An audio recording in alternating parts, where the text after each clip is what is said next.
April. U prošlom klipu sam kukao, to je rekao kako sam jedva čekao da se mart završi zbog hladnih dana, zbog promjena vremena. Ta 4-godišnja doba u jednom danu, ja to stvarno ne volim, ali u stvari mart je najbolji mesec u prvoj trećini ove godine. April, pa da se izrazim nekom bokserskom terminologijom, recimo da je april 4. runda u ovom meču zvanom 2021. April je došao kao jedan čist, dobar aperkat, cross guard, onako muški. Bacio me na zemlju i držao tamo nekih 7-8 sekundi sigurno. Ali sam ustao što zbog svoje istrajnosti, zbog toga od čega sam sačinjen. Toliko i naravno da se ne lažemo zbog ljudi koji su bili tu za mene. Porodice, familije, prijatelja, devojke. April je počeo okej, prvi april bukvalno. Prvi april je bio samo nastavak divnog marta i onako baš sam bio u nekom pozitivnom raspoloženju. Onda drugi, treći onako katastrofa na poslu, četvrti opet dobar, peti loš, pa šesti dobar. To je tako išlo dan za danom, a onda je došao 12. april. 12. aprila, pola 8, nam je javljeno iz Požarevačke bolnice da mi je baka preminula. To se zvanično desilo u 4:15 ujutro, ali su oni javili kada je prva smena došla, tako to sad rade.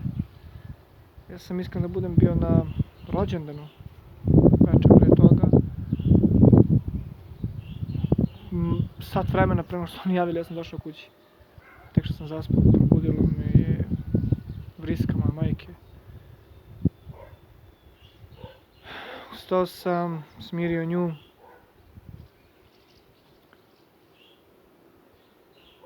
Vratio se u krevet, seo. Vratio se u sobu, seo na krevet. Pustio poruku na 3 adrese svojoj devici, jednom od svojih najboljih drugova i jednoj od svojih najboljih drugarica. To su 3 osobe koje su bile do detalja upućene u to šta se dešava sa bakom. Od onog dela kad je bila bolesna, do lečenja, do svega toga. Poslao sam te 3 poruke, vratio se nazad u krevet, nisam mogao da zaspim, naravno. Nekih 10 minuta sam se vrteo, tu stigla mi je poruka. Ustanem, uzmem telefon, pročitam od svoje najbolje drugarice, jedna najbolja drugarica, poruku, hoćeš da te pozovem, i onda je meni u stvari sve stiglo, onda je meni u stvari sve, nekako, kao da do tog trenutka nisam se pomirio sa tom činjenicom šta se desilo, nego sam jednostavno svestan šta se desilo, znam šta se desilo, ali kao da to nije kraj. Kada sam pročitao tu poruku, bukvalno sam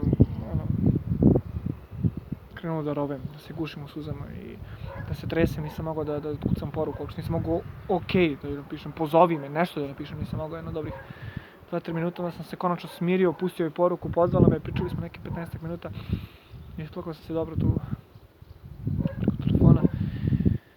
Završio razgovor, spustio slušalicu, zašao napoj, krenuo da sređujem dvorište, krenuo da radim, krenuo da tako radim, pa se setim. Prođe mi neka glupa rečenica kroz glavu, prođe mi nešto kroz glavu. Odavno nisam bio u tih par minuta u onom stanju kad misli nema. Ne razmišljam bukvalno ni o čemu. Bukvalno ni o čemu, znači prazno. I onda mi prođe rečenica, na primjer, kad bi svako kome ona jednu rupicu na pantalonama zašila, a nije naplatila, došao na sahranu, crniće bi bilo malo. Ne bi bilo dovoljno mjesta za toliki narod. Onda počnem. Pa onda ponovno nešto radim, pa ne znam, pa vidim nešto u dvorištu što je ona radila, pa se setim, pa ko će ovo sada raditi, ponovo počnem da plačem, pa se smirim, pa nastavim dalje da radim, dođe poštar, baš to jutro, direktno onako, Živanović, Slobodanka, i onda ja ponovo krenem da plačem, znači, i on čovjek kriv, on radi svoj posao, ja Tako krug, trudio sam se da drugi, to je da majka i sestra ne vide tu. Počnem se sklonim na stranu, pa se ispočnem, pa se vratim nazad, radim. Sestra je preuzela sve oko preuzimanja tela, oko sve što trebalo kolima da se ide dole, to sve preuzela. Majka je ostala kući. Uvijek je pozlilo, tako da na njega nismo mogli da računamo. Kao se bio taj prvi dan? Tog prvog dana su se javili dosta njih koji su saznali. Ja sam skinuo sliku sa profila, pa je mnogo njih posumnjalo da nešto nije u redu. Mnogo se ljudi javilo, ja ne kažem ništa i ta 3 dana, kažem, dan kada je umrla, dan kada smo je doneli, 3. dana kada je bila sahrana, javljali su se ljudi posle. Mislim, sve je to u redu, ja ne kažem, meni to nije bilo ni bitno, ne znam, neko kaže kao fora, pa nije došao ovaj, nije došao onaj, pa nemam veze koja ima da dolazi bilo ko. U svakom slučaju, Anđela je bila tu za mene i 2. i 3. dana. Sam nema došao 3. I otac je bio tu u svo vreme. Nenad je bio tu, ne znam, da sam neka pominjao. Jedan najstarijih drugova, znači najduže se znamo. Bili su tu i svi ljudi koji sam očekivao su bili tu ili su se barem javili da ne mogu da budu tu, ali da, eto, šta god treba, pomoći će ako mogu i to sve, tako da lepo imati tako, eto, tako ljudi oko sebe u takvim trenucima, to je bitno. Nastav kao prvo nije bilo ništa posebno, nekako obeležen time, sve je išlo nekako, ne znam, nekako, kako to objasnim sad, nije bilo volje baš nešto puno za bilo čime. Nakon toga, još sad pri kraju aprila se je razboleo, bio 3 dana temperatura bez prestanka. Ja kažem, to je onako baš onako lep kraj aprila. Mislim, ne lep, nego u stilu, u aprilskom stilu, onako, kako sam počeo mesec, tako da ga završim. April definitivno najteži mesec za sada i nadam se najteži mesec do kraja godine, jer stvarno ne bih volio reprizu ovog meseca, stvarno. Mislim, 30 dana aprila je bilo mnogo. 28 dana februara je bilo možda malo, ali 30 dana aprila je bilo mnogo.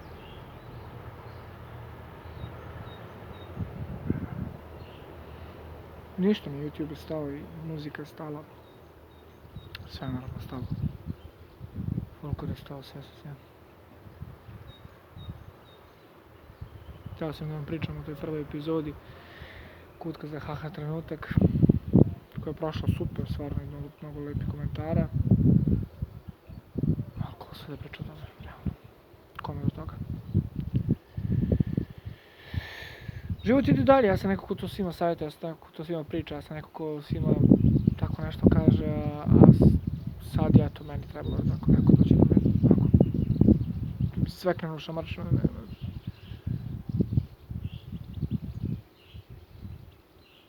restartuje.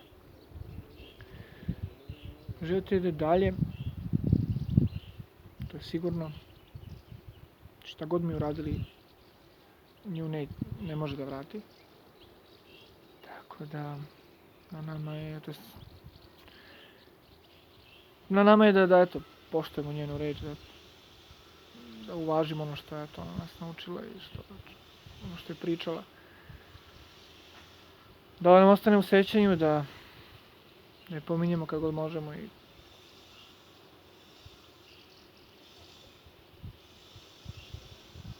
sve to nadamo jednog dana da ćemo opet biti svi zajedno.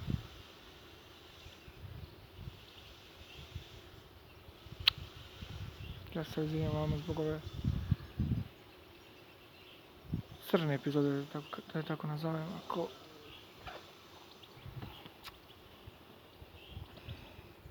ja sam morao malo da...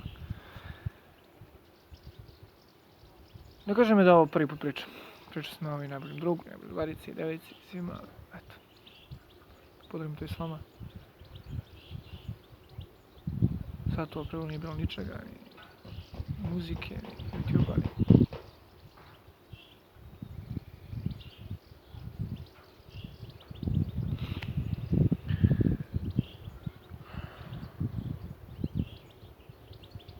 zato sada neke druge stvari želim mnogo više da radim. Zato sada neke stvari želim da ga ozbiljim. Zato što bi ona tako nešto volila, zato što on bi ona bila ponosna da tako nešto radi.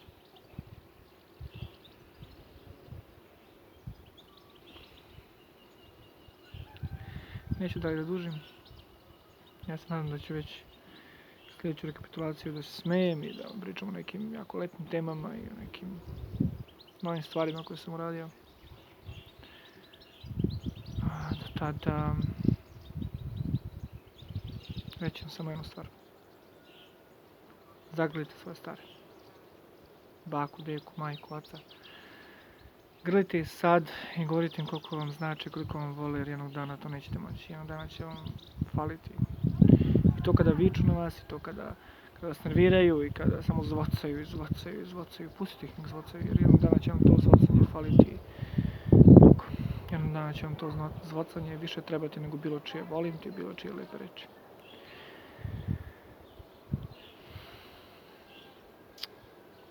Volite svoje najbliže i brinite o njima. Pogotovo starima. Baki, deki. Pogotovo njima. Jer su oni, kad su bili mali, brinuli o vama. Vidimo se u nekom sljedećem klipu. Pozdrav.